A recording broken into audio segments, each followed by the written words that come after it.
आगे बढ़ रहे हैं, आपको बता दें कि आज संविधान दिवस है और इस मौके पर सुप्रीम कोर्ट में आयोजन हो रहा है। पीएम मोदी संबोधित कर रहे हैं, क्या कुछ कह रहे हैं सुनवाते हैं।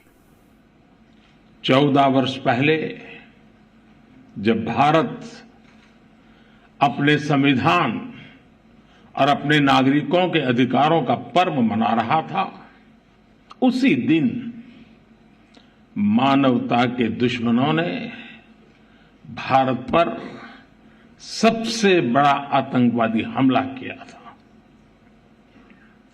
मुंबई आतंकी हमले में जिनकी मृत्यु हुई, मैं उन्हें अपनी श्रद्धांजलि अर्पित करता हूं। साथियों, आज की वैश्विक परिस्थितियों में पूरे विश्व की नजर भारत पर है। ये अपने घर के पास सिर्फ देसी मुर्गियों को पालकर हर साल 6 लाख कमा रहे हैं। आप भी ये करना चाहते हो तो फ्रीडम ऐप को अभी डाउनलोड कीजिए। भारत के तेज विकास, भारत की तेजी से बढ़ती हुई अर्थव्यवस्था और भारत की मजबूत होती अंतर्राष्ट्रीय छवि के बीच दुनिया हमें बहुत उम्मीदों से देख रही है। एक ऐसा देश जिसके बारे में आशंका जताई जाती थी कि वो अपनी आजादी बरकरार नहीं रख पाएगा, जिसके बारे में कहा जाता था वो बिखर जाएगा, आज पूरे सामर्थ्य से अपनी सभी विविधताओं पर गर्व करते हुए यह देश आगे बढ़ रहा है। और इन सब के पीछे हमारी सबसे बड़ी ताकत हमारा संविधान है। हमारे संविधान के प्रेम्बल की शुरुआत में जो वी द पीपल लिखा है, ये सिर्फ 3 शब्द नहीं है। वी द पीपल एक आह्वान है, एक प्रतिज्ञा है,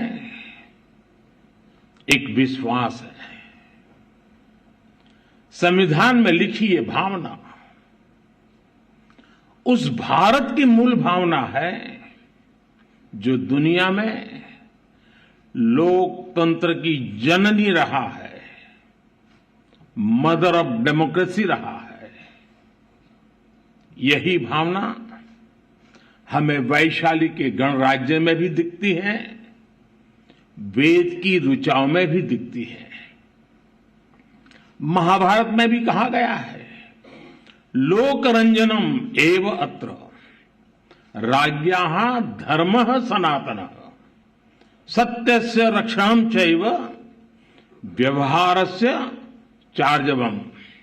अर्थात लोक को यानी नागरिकों को सुखी रखना, सच्चाई के साथ खड़े होना और सरल व्यवहार, यही राज्य का व्यवहार होना चाहिए। आधुनिक संदर्भ में भारत के संविधान ने देश की इन सभी सांस्कृतिक और नैतिक भावनाओं को समाहित किया हुआ है।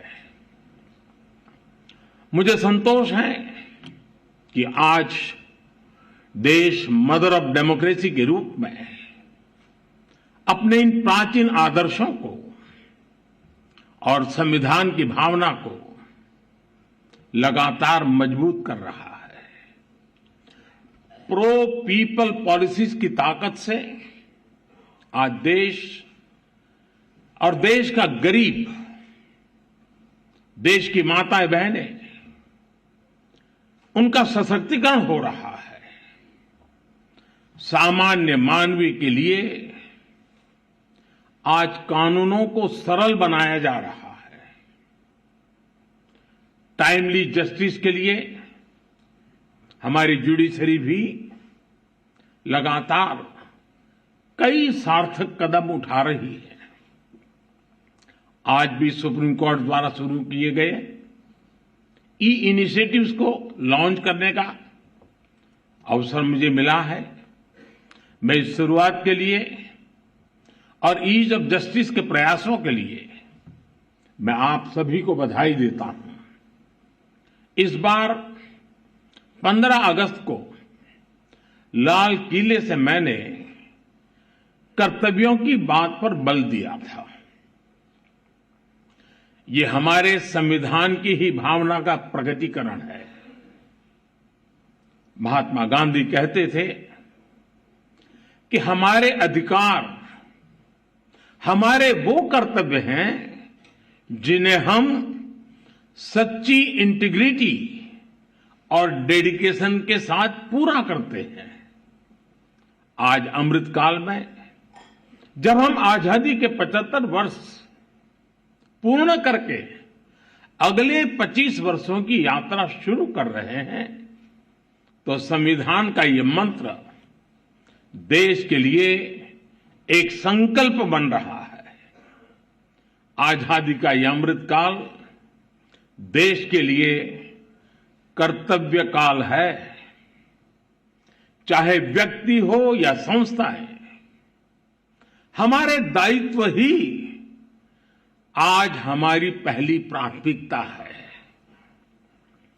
अपने कर्तव्य पथ पर चलते हुए ही हम देश को विकास की नई ऊंचाई पर ले जा सकते हैं। आज भारत के सामने नित नए अवसर बन रहे हैं।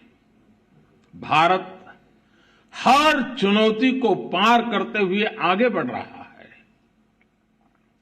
एक सप्ताह के बाद भारत को G20 की प्रेसिडेंसी भी मिलने वाली है।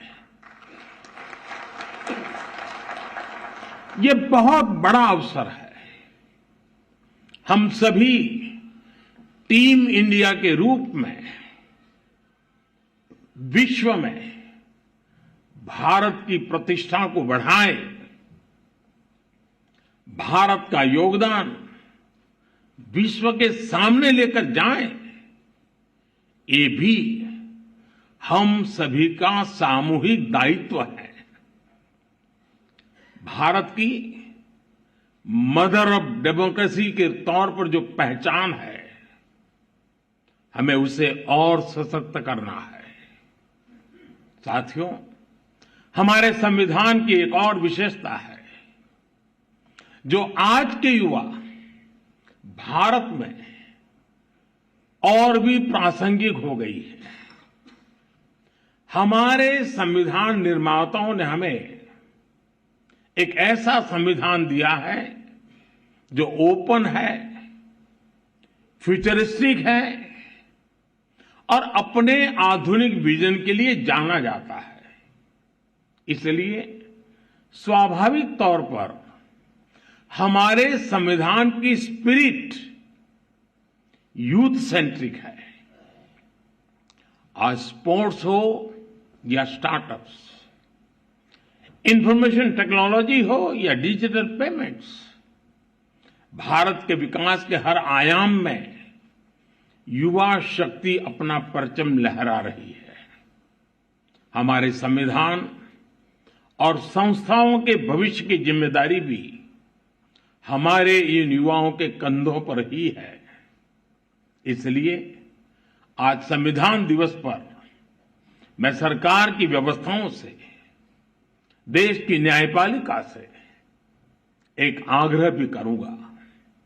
आज के युवाओं में संविधान को लेकर समझ और बढ़े, इसके लिए ये जरूरी है कि वो संवैधानिक विषयों पर डिबेट्स और डिस्कशंस का हिस्सा बने।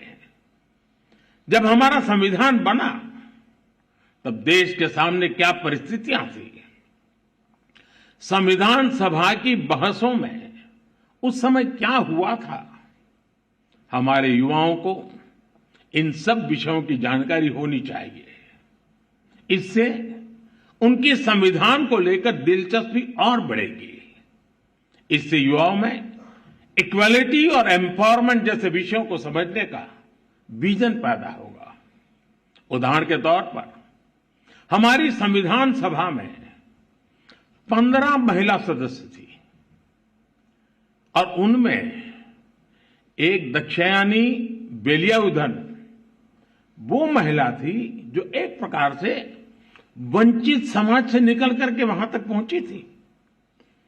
उन्होंने दलितों, मजदूरों से जुड़े कई विषयों पर महत्वपूर्ण इंटरवेंशंस किए।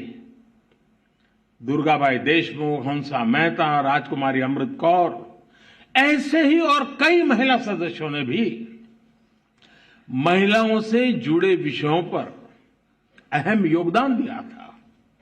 इनके योगदान की चर्चा कम ही हो पाती है। जब हमारे युवा इन्हें जानेंगे तो उन्हें अपने सवालों का जवाब भी मिलेगा।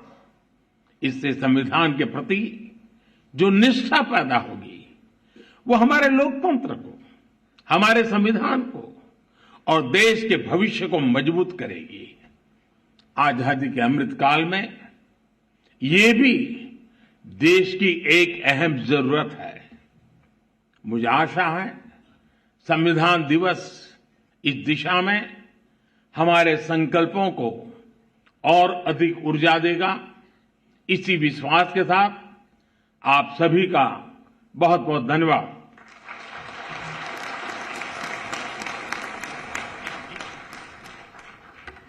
धन्यवाद माननीय प्रधानमंत्री जी।